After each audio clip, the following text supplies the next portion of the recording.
You are 3 weeks into a voyage and land is gone. The horizon in every direction is a perfect circle of water. There was no land yesterday. There will be no land for another 2 months. The ship smells of tar, salt, and unwashed men. You sleep in a hammock 16 inches from the man beside you. At night, the hull groans and the bilge sloshes below. Every 4 hours, a bell rings and the watch changes, day and night, every day, for as long as the crossing takes. So what exactly do you do at the time?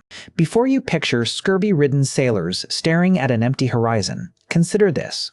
A working ship in the age of sail was never still.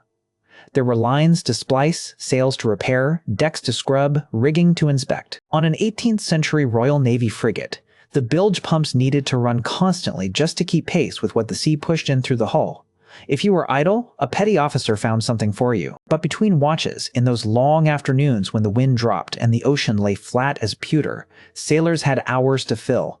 They made things. Scrimshaw is the most extraordinary example. Sailors carved elaborate scenes onto whale bones and ivory teeth using nothing but sail needles and soot to fill the lines. The pieces that survive in museums today have the detail of miniature paintings, ships under full sail, portraits, hunting scenes, produced on material that cost nothing but time. A man on a 2-year whaling voyage might produce a dozen pieces of real artistry.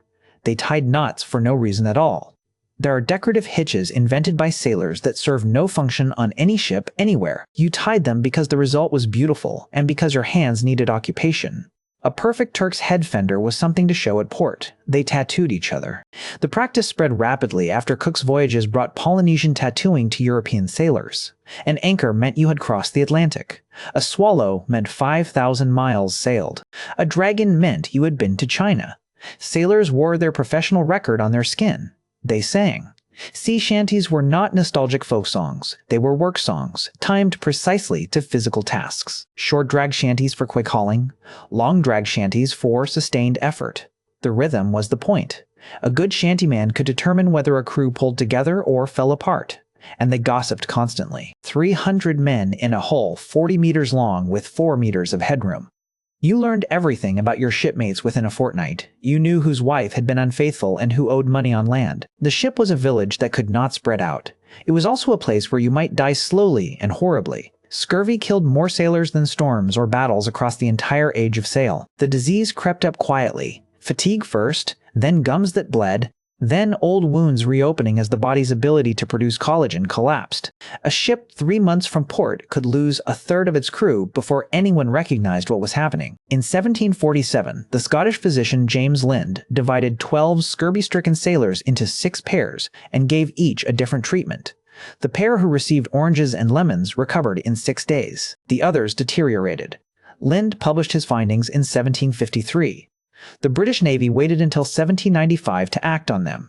In the absence of certainty, superstition filled the gap. Sailors had more taboos than almost any other profession. You never whistled on deck. It would summon a storm. You never killed an albatross. The soul of a dead sailor lived inside one. You never brought a woman aboard. You never brought a banana aboard, because bananas fermented and released gases that drove rats and snakes from hiding into the hold. You never said goodbye at departure, only so long. These were not casual beliefs. A sailor who whistled on deck was in genuine danger from his crewmates. Why so many rules about invisible forces? Because the sea was genuinely unknowable. Ships vanished without explanation. Storms appeared without warning. A calm that lasted too long was as fatal as a gale. When the things that kill you cannot be predicted, you build rituals around them. The remarkable thing is how many sailors preferred the sea to land.